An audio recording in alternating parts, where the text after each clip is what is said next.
आजाद सिपाही ने अपना नया ऐप लॉन्च किया है। आप उसे प्ले स्टोर पर जाकर आजाद सिपाही टाइप कर उसे इंस्टॉल कर सकते हैं। नमस्कार, आजाद सिपाही के प्राइम बुलेटिन में आपका स्वागत है। मैं हूं राहुल सिंह। आज के प्राइम की प्रमुख खबर कुछ इस प्रकार है। शिबू सोरेन ने कहा, महागठबंधन अटूट, सीट शेयरिंग फैक्टर नहीं।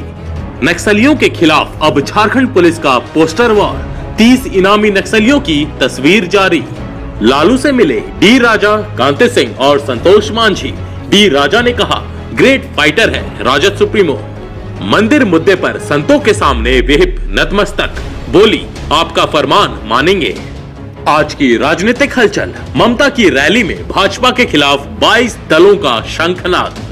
आज की प्रमुख हेडलाइंस, 30 जनवरी से एक बार फिर से भूख हड़ताल करेंगे अन्ना हजारे। मुख्यमंत्री रघुवर दास ने कहा, चतरा और चाईबासा में जल्द रखी जाएगी स्टील प्लांट की आधारशिला। अब सुनते हैं खबर विस्तार से। झामुमो सुप्रीमो शिबू सोरेन का कहना है कि महागठबंधन अटूट है, सीटों का बंटवारा कोई मुद्दा ही नहीं है।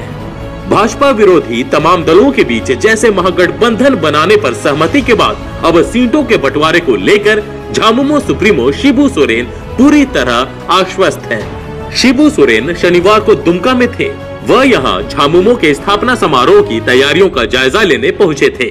उन्होंने कहा कि महागठबंधन में शामिल कौन सी पार्टी कितने और किस किस सीट पर चुनाव लड़ेगी, अगले बैठक में सब साफ हो जाएगा। झामुमो सुप्रीमो शिबू सोरेन ने कहा कि झारखंड में महागठबंधन का प्रारूप तैयार हो गया है, जल्द ही टिकट बंटवारा तय कर लिया जाएगा। महागठबंधन को लेकर पहले दौर की बातचीत सकारात्मक रही है, अगली बैठकों में सीटों का बंटवारा हो जाएगा। अब नजर डालते हैं आज की दूसरी प्रमुख खबर पर। झारखंड में सक्रिय शीर्ष नक्सली नेताओं की तस्वीरें सामने आई हैं। झारखंड पुलिस मुख्यालय ने पहली बार वैसे नक्सली नेताओं की तस्वीरों को सार्वजनिक किया है जो अब तक पर्दे के पीछे रहकर नक्सली वारदातों को अंजाम देते आ रहे हैं। नक्सलियों के सबसे सुरक्षित ठिकाने बूढ़ा पहाड़ पर कब्जे के लिए झारखंड पुलिस ने 30 शीर्ष नक्सली नेताओं की तस्वीर जारी की है।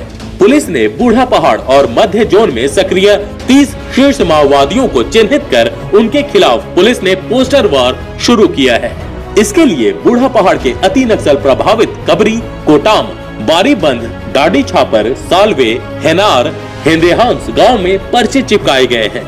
पर्चे में हार्डकोर नक्सली सुधाकरन रेड्डी और उसके दस्ते में शामिल इनामी नक्सलियों को पकड़वाने में पुलिस का सहयोग करने और उनके बारे में कोई भी जानकारी होने पर पुलिस को सूचना देने की अपील की गई है।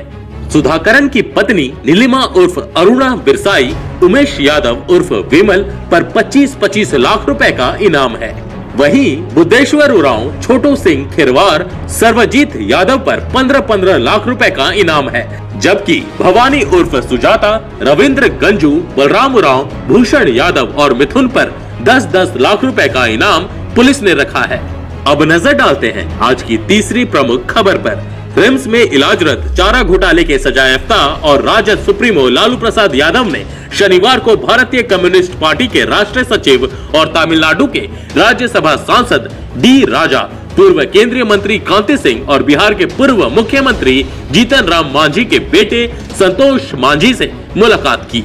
इस दौरान आने वाले लोकसभा चुनाव को लेकर देश और बिहार में बनने वाली विपक्षी महागठबंधन पर गंभीरता से चर्चा हुई है। लालू से मिलने के बाद भारतीय कम्युनिस्ट पार्टी के नेता सह राज्यसभा सदस्य डी राजा ने लालू को ग्रेट फाइटर बताया। उन्होंने कहा कि जेल में रहकर भी सांप्रदायिक शक्तियों से लड़ रहे हैं। उन्होंने लालू के जल्द स्वस्थ होने की कामना की। उन्होंने बताया कि महागठबंधन और कई अन्य राजनीतिक मुद्दों को लेकर भी लालू से बातचीत हुई। लालू से घंटे भर मुलाकात करने के बाद डी राजा ने कहा कि देश की परिस्थिति काफी खराब है। वहीं कांति सिंह ने कहा कि लालू प्रसाद की सेहत ठीक नहीं है, उनके खिलाफ भाजपा साजिश कर रही है। अब नजर डालते हैं आज की चौथी प्रमुख खबर पर। अयोध्या में राम मंदिर निर्माण पर अब संत जो फैसला लेंगे, विश्व हिंदू परिषद वही करेगी। शुक्रवार को विहिप के केंद्रीय अध्यक्ष वीएस कोगजे ने कहा कि मंदिर निर्माण का फैसला न्यायालय से नहीं हो पाएगा। यह आस्था का मुद्दा है, ऐसे में संतों का फैसला ही आखिरी होगा। कुंभ क्षेत्र में विहिप के शिविर में पत्रकारों से वार्ता में कोकजे ने कहा कि 2025 तक अयोध्या में राम मंदिर बनकर तैयार हो जाएगा, लेकिन उन्होंने यह नहीं बताया कि मंदिर निर्माण की शुरुआत कब होगी। उनका कहना था कि बड़ा मंदिर है, उसे बनाने में 5-6 वर्ष तो लग ही जाएंगे। कोकजे ने बताया कि 21 जनवरी और 1 फरवरी को यहां परिषद के शिविर में धर्म संसद का आयोजन किया गया है। इसमें देश भर के सभी प्रमुख संत मौजूद रहेंगे। उन्हीं के बीच मंदिर निर्माण कब होगा, इसे लेकर फैसला होना है। आइए अब नजर डालते हैं आज की राजनीतिक हलचल पर। ममता की रैली में भाजपा के खिलाफ 22 दलों का शंखनाद। लोकसभा चुनाव से पहले भाजपा नेतृत्व की एनडीए सरकार को चुनौती देने के लिए विपक्ष एकजुट हो गया है। पश्चिम बंगाल की मुख्यमंत्री ममता बनर्जी की anti BJP United Indian rally में शनिवार को कोलकाता में विपक्षी दलों का जमावड़ा लगा। इस संयुक्त विपक्षी रैली में अधिकतर गैर एनडीए दलों के नेता शामिल हुए। हालांकि बहुजन समाज पार्टी सुप्रीमो मायावती और कांग्रेस अध्यक्ष राहुल गांधी रैली से नदारद रहे, लेकिन उनकी जगह पार्टी के वरिष्ठ नेता पहुंचे। रैली में झारखंड से हेमंत सोरेन भी शामिल हुए। ब्रिगेड परेड ग्राउंड में आयोजित इस रैली में ममता बनर्जी की मेगा रैली में विपक्ष के 22 दलों के नेताओं ने केंद्र की मोदी सरकार पर जमकर हमला बोला। इस रैली में न केवल विपक्षी नेताओं ने बल्कि बीजेपी के कुछ पूर्व अपनों ने ही हमला बोला। इनमें शत्रुघ्न सिन्हा और यशवंत सिन्हा प्रमुख हैं। अब नजर डालते हैं आज की प्रमुख हेडलाइंस पर। 30 जनवरी से एक बार फिर से भूख हड़ताल करेंगे अन्ना हजारे। वरिष्ठ समाज सेवी अन्ना हजारे 30 जनवरी से एक बार फिर लोकपाल और लोकायुक्त नियुक्ति की मांग को लेकर भूख हड़ताल शुरू करेंगे। वह अपने गांव रालेगढ़ सिद्धि में यह अनशन शुरू करेंगे। हाल ही में हजारे ने प्रधानमंत्री नरेंद्र मोदी को खत लिखकर लोकायुक्त नियुक्त करने की मांग की थी। हजारे ने शनिवार को कहा, लोकपाल कानून साल 2013 में बना, उसके बाद साल 2014 में भाजपा की सरकार आई। हमें लगा कि शायद कुछ होगा, लेकिन बीते 5 साल में इन्होंने कुछ नहीं किया। मुख्यमंत्री रघुवर दास ने कहा, चतरा और चाईबासा में जल्द रखी जाएगी स्टील प्लांट की आधारशिला। मुख्यमंत्री रघुवर दास ने कहा कि चाईबासा और चतरा में जल्द ही स्टील प्लांट की आधारशिला रखी जाएगी। मुख्यमंत्री ने उक्त बातें शनिवार को चतरा में कही।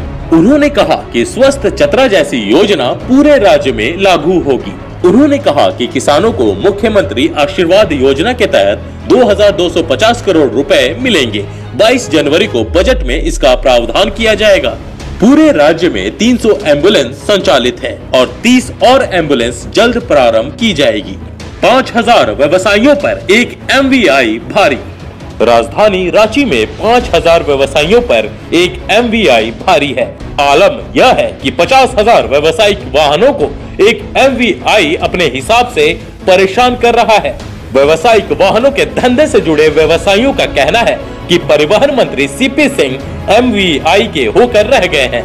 इसके खिलाफ व्यवसायी मैदान में आ गए हैं। झारखंड बस ऑनर्स एसोसिएशन के अध्यक्ष अरुण कुमार बुधिया ने कहा कि MVI की मनमानी के खिलाफ परिवहन मंत्री को ज्ञापन दिया गया है। ज्ञापन में कहा गया है कि फिटनेस प्रमाण पत्र के नाम पर व्यवसायियों का दोहन किया जा रहा है। आज के आजाद सिपाही के प्राइम बुलेटिन में बस इतना ही।